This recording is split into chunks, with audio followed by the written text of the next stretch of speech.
সারা দেশের ২৪২ জন আমদানিকারককে ৫ লাখ টন চাল আমদানির জন্য বরাদ্দ দিয়েছে সরকার।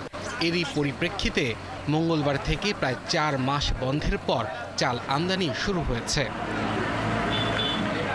তবে দিনাজপুরের হিলিতে আমদানি করা চাল খালাস করছেন না আমদানিকারকরা।